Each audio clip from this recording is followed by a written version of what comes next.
Hello, chess.com friends. This is Grandmaster Eugene Perelshteyn, and today I want to show you 5 Grandmaster tips how you can improve your tactics. And if you see this position that you have in front of you, we have a lot of options for white. So white can obviously simply take the rook. White, of course, can take the bishop. But this is not how you're going to win this game. The tip number 1 is look for forcing moves. Moves that are forcing your opponent to do something, specifically around the king. Now, I would look for checks. This is a check, and this is a good starting point. Let's see if you can figure this out. All right, black really has only one legal move, king to h6. Now, do you see the checkmate in 1? If you need more time, go ahead and pause the video. And here we go. It's really easy. The knight checkmates. Knight to f7. That's it. Game's over. So you see, looking at forcing moves is extremely important. All right, let's look at another one. In this one, it's white's turn again. By now, you already know you have to look at forcing moves such as checks. All right, so we can take the pawn check, but then the king can take the pawn, or maybe the rook can take the pawn. It's not quite clear how we're going to checkmate the king. All right, we have other checks. Knight here. Let's take a look. This looks pretty good. Now, black has only 2 legal moves, king a6 or king c6. Let's see if you can find checkmates in both of these moves. If you need more time, go ahead and pause the video. And king a6 is really easy. Just simply b5 checkmate. Notice how the king is smothered by his own pieces. Now, what about king c6? This time, forcing moves are b5 check, but it's not checkmate because the king can run away. And the other options, rook check, once again, king can still run away. We have to take away that square. Can you see the answer? Yep, it's bishop e4, checkmate. Very simple forcing move. All right, let's try again. And now, once again, we have to find checkmate. This is not as simple because the forcing moves that are checks, they probably involve some sacrifice. Rook here, the knight can simply take the rook. Let's see if it works. Is this checkmate now? Absolutely not, because knight can take the queen. So you have to see this in your head when you are thinking. Keep in mind, during the tournament game, you don't have an option to actually move pieces and check whether or not it's checkmate. So this is going to be a really cool idea, queen sacrifice. So if you need more time, go ahead and pause the video. And the move here is queen to f2 check. Well, talking about forcing moves, sacrifice of your queen, the king has to take. And now we have a really cool idea, discovered check. Take a look at the bishop. Take a look at the bishop X-raying the king over there. What's the move? The move is rook to d1. Checkmate. Well, not quite. We have only one legal move. Then bishop takes bishop. Now it's checkmate. So this one was made in 3. So you see, by following my advice and looking at forced moves, you're really going to be able to spot these ideas in your own games and hopefully find that killer tactic. All right, now we're going to go to tip number 2, sacrifice. This is a great example of queen sacrifice. Let's look at some other examples. So in this position, white has a great sacrifice that checkmates black in 2 moves. If you want to try to figure out, go ahead and pause the video. And for those of you who don't quite see it yet, it's actually a little bit tricky. You may be tempted to look at the bishop X-raying the king. You're going to look for a discovered check. Unfortunately, though, no discovered check with this little guy is going to help you. Let's say rook here check. So what? Big deal. The king just simply goes here. If you go back, king gets an escape square. So you really have to take away these 2 squares from the king. So how are you going to checkmate the king? Look for a sacrifice. rook to h5 check. So knight has to take the rook. Now all of these three squares are taken away from the king, and now checkmate in one. Can you see it? It's a very simple checkmate. Pawn g5, and the king can't go anywhere. Good job. Let's look at another example. And in this position, it's white to move. White to move and checkmate black in 2 moves.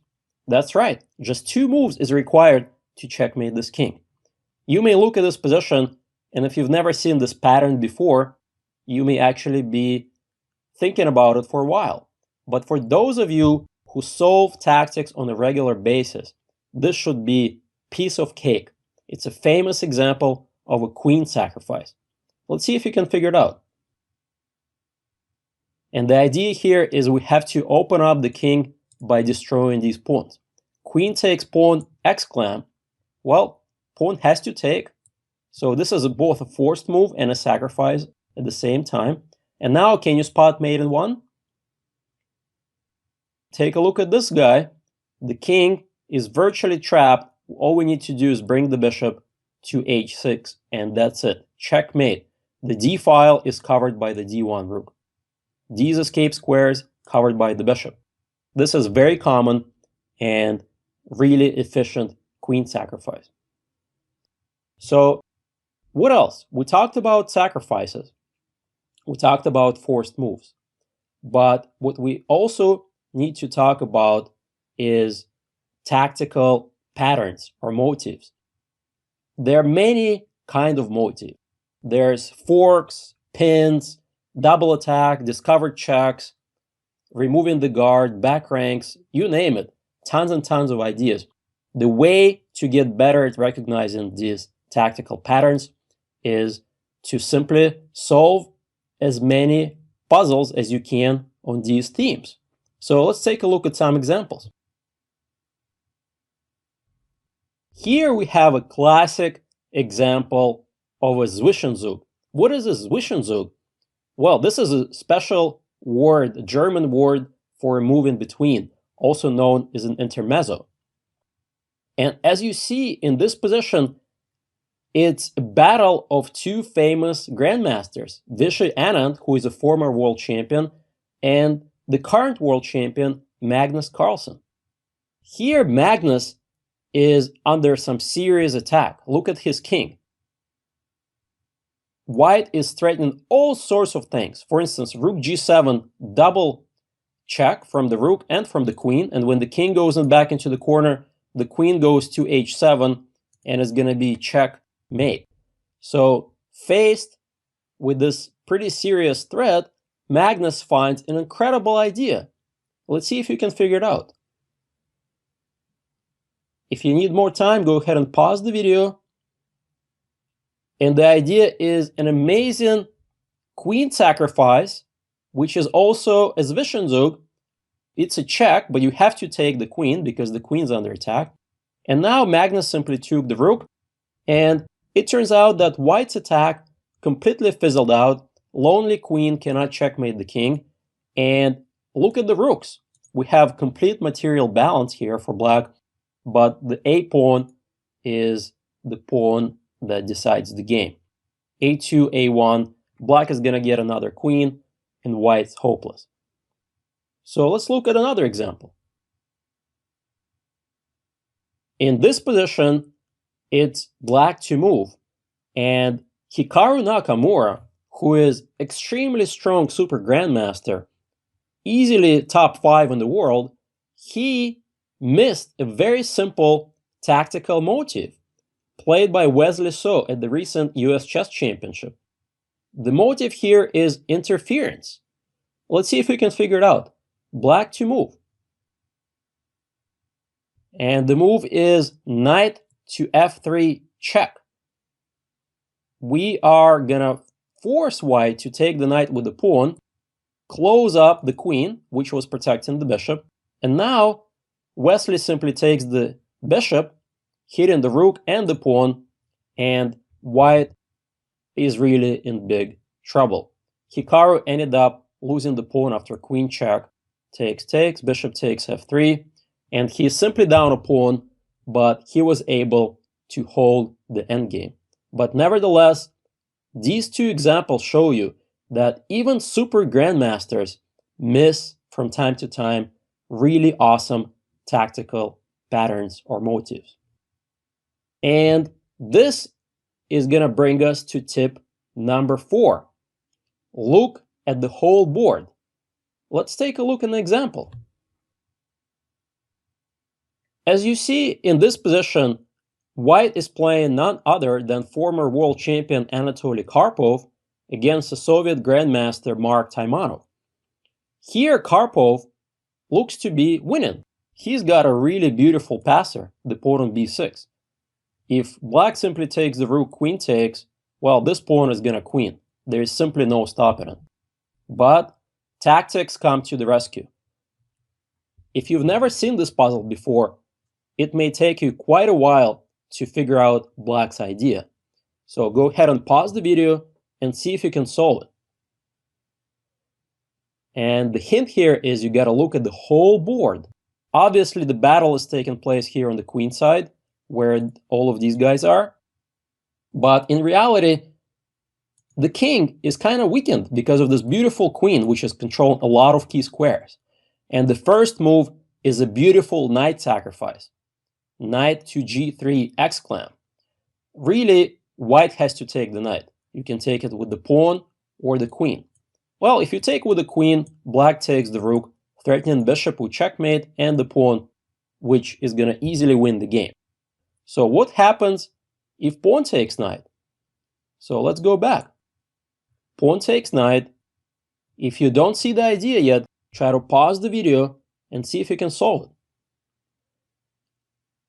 And now, being able to look at the whole board, you realize that if you can somehow get this guy to h8, it's going to be checkmate. That's right, there is absolutely no defense when the rook comes to h8. So the move is quite simple. We redirect the rook, which is a long-range piece, to a8. It's a quiet move and also backwards move. In chess, backwards moves are really, really difficult to find. So believe it or not, there is no defense at all. White cannot stop the rook coming to h8. White cannot interpose on the h-file. And if White pushes the pawn, then simply checkmate.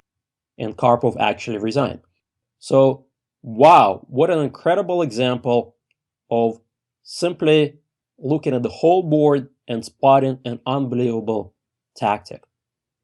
So, in conclusion, I would like to summarize very important elements that you have to keep in mind. Number 1 is look at the forced moves. Forced moves usually include checks around the king or sacrifices. And basically, you got to be able to force your opponent to make usually only one response. Number 2, look for sacrifices. Sacrifice is an excellent example of a forcing move. And don't be afraid to sacrifice material, because if you can force checkmate, then this is it, game over. So don't hang on to your queen. If you really see beautiful queen sacrifice, go for it. All right, what else? Well, the next tip is you have to look at tactical patterns or motifs. And really the only way to do it is to solve tons and tons of examples.